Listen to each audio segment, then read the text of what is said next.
नमस्कार, आप देख रहे हैं टीबीसी वायरल हिंदी और मैं आपके साथ सुदर्शन सबलानिया। राजनेता होना आसान नहीं है। किसी भी मौके और अवसर को अपने अनुकूल बना लेना ही राजनेता की सबसे बड़ी खूबी होती है। ऐसा न कर पाने वाले को राजनेता नहीं कहा जा सकता और यदि इसके बावजूद कोई ऐसी अपेक्षा रखता है तो उसे संन्यास की ओर रुख कर लेना चाहिए, क्योंकि राजनीति ऐसे लोगों के लिए नहीं बनी। कांग्रेस की बात करें तो आज भले ही वो सत्ता पाने में कमजोर है, बमुश्किल 2 राज्य में उसकी सरकार है, पर वहां कई पुराने नेता हैं जो कुर्सी पर कुंडली मार बैठे हुए हैं, फिर वो पार्टी का चाहे संगठनात्मक पद हो या राज्य सरकार के मुख्यमंत्री का।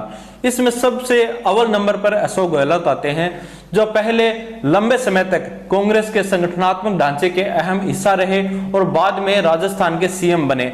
अब लगभग यह तय माना जा रहा है कि गहलोत कांग्रेस के अध्यक्ष बनने जा रहे हैं और तत्पश्चात उन्हें राजस्थान के मुख्यमंत्री की कुर्सी खाली करनी पड़ेगी, जिसके बाद पासा पुनः सचिन पायलट के पास जाता दिख रहा है। जहां यदि पायलट इस मौके का फायदा उठाने में कामयाब नहीं रहते तो फिर उन्हें हिमालय जाकर संन्यास पर लेने पर विचार कर लेना चाहिए, क्योंकि इससे बेहतर विकल्प उनके लिए हो नहीं सकता।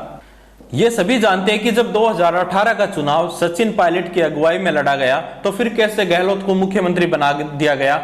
आइए बताते हैं आपको। वर्ष था 2018 का, जब मोदी तुझसे बैर नहीं, वसुंधरा तेरी खैर नहीं वाले एक नारे ने कांग्रेस को राजस्थान में फिर से जीवनदान दे दिया था। 2018 का ये विधानसभा चुनाव तत्कालीन राजस्थान कांग्रेस इकाई के अध्यक्ष सचिन पायलट के नेतृत्व में लड़ा गया था। चुनाव कांग्रेस ने सेंचुरी लगाकर जीता। 2018 विधानसभा चुनाव में कांग्रेस पार्टी को 100 सीटों पर जीत मिली और मौका आया मुख्यमंत्री के चेहरे के चयन का। यहाँ सब कुछ पायलट के पक्ष में जाता दिख रहा था, पर अंत में वही हुआ जो कांग्रेस पार्टी की वृद्धि माना जाता है। योग्य के आगे विश्वास पात्र और पुराने चाटुकार को तरजीह दी जाती है, आज भी मिलती है और आगे भी मिलती रहेगी। उस समय 10 जनपद से अशोक गहलोत के नाम पर मुहर लगी, वे मुख्यमंत्री बन गए। तब राज्य की राजनीति में एक युवा राजनेता के तौर पर सचिन पायलट को चुनाव जिताने और रणनीतिक कांग्रेस के लिए अनुकूल करने का मात्र यह प्रतिफल मिला कि उन्हें उप मुख्यमंत्री बनकर ही संतोष करना पड़ा। इस दर्द को स्वयं में समेटे हुए पायलट चलते रहे। हालांकि 2020 में उनकी यह दर्द विस्फोटक स्थिति में पहुंचकर फट गया। उस दौरान पायलट समर्थक विधायक सचिन पायलट के साथ रिजॉर्ट पॉलिटिक्स की शुरुआत करते हुए बगावत पर उतर आए। इस बगावत में कहां कमी रही ये तो पायलट ही बेहतर जानते होंगे, क्योंकि इस बगावत का कोई खास प्रभाव या पायलट के खेमे के लिए कोई खास परिणाम बाहर नहीं आए। और तो और तब सचिन पायलट के हाथों से अध्यक्ष पद और उप मुख्यमंत्री की कुर्सी दोनों चली गई। इस बात का सार यह निकला कि बगावत का 1% फायदा न पायलट उठा पाए न ही उनके साथी। सारा का सारा लाभ मुख्यमंत्री अशोक गहलोत को हुआ, जहां उनके गले की फांस सचिन पायलट अब एक सामान्य विधायक बनकर रह गए थे। अब समय फिर एक बार पायलट की ओर जाता दिख रहा है, जहां अशोक गहलोत राष्ट्रीय राजनीति की ओर रुख कर रहे हैं। कांग्रेस अध्यक्ष बनने पर उन्हें राजस्थान का मुख्यमंत्री पद त्यागना पड़ेगा। हालांकि अशोक गहलोत को एक अति महत्वाकांक्षी नेता के रूप में देखा जाता है। इसका ज्ञान सभी को है कि वो कांग्रेस का अध्यक्ष बनने के बाद भी राजस्थान को इतनी आसानी से नहीं छोड़ेंगे। वो अपने बाद ऐसे व्यक्ति को मुख्यमंत्री की कुर्सी पर बिठाना चाहेंगे जो उनके खेमे का ही हो। वहीं राजस्थान सरकार में मुख्यमंत्री गहलोत के समर्थकों के साथ साथ कई विधायक भी सचिन पायलट के नीचे काम नहीं करना चाहते।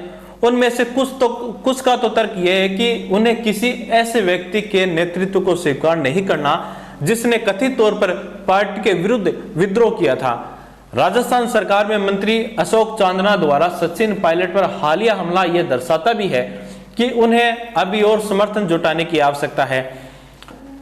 इसके अलावा राजस्थान में कांग्रेस के कई विधायक वरिष्ठ हैं जो सचिन पायलट के अंडर में काम करने के लिए तैयार नहीं है। अर्थात इस बार भी सचिन पायलट की राह में रोड़ा तो है, पर यह उनके बल बुद्धि विवेक पर निर्भर करता है कि वो इस बार सोनिया गांधी को कैसे गहलोत के विरोध में निर्णय करते हुए उन्हें राज्य की सत्ता सौंपने के लिए विवश करते हैं। चूंकि कांग्रेस का अध्यक्ष कोई भी बन जाए, पर यह सबको पता है कि नियंत्रण स्थिर रहेगा।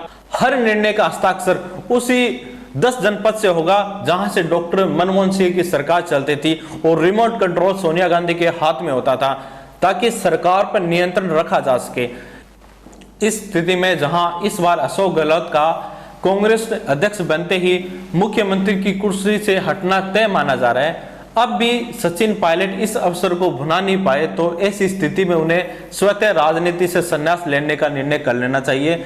ज्योतिरादित्य सिंधिया, जितिन प्रसाद, आरपीएन सिंह जैसे भाजपा के खेमे में जाने की योजना भी थी तो उनके पास कई अवसर भी आए, पर तब भी अपनी उपेक्षा स्वीकार करना पायलट को अधिक उचित लगा। वरना 2020 में सिंधिया पार्ट 2 बनने के अवसर पायलट के पास थे, पर उन्होंने जो चुना उनका भुगतान वो अब तक करते आ रहे हैं। परंतु अब समय फिर स्वयं को दोहराता नजर आ रहा है और इस बार भी अगर सचिन पायलट इस मौके का फायदा नहीं उठा सके तो उन्हें निश्चित रूप से राजनीतिक संन्यास लेने पर विचार करते हुए हिमालय का रुख कर लेना चाहिए। आज के इस वीडियो में बस इतना ही। आप हमारी इस सोच से कितना सहमत है, अपनी राय हमें कमेंट बॉक्स में जरूर दीजिए। साथ ही हमारे चैनल को सब्सक्राइब कर लीजिए ताकि आने वाली वीडियो की नोटिफिकेशन आपको मिलती रहे। Sudarshan Sablania, TBC viral Hindi.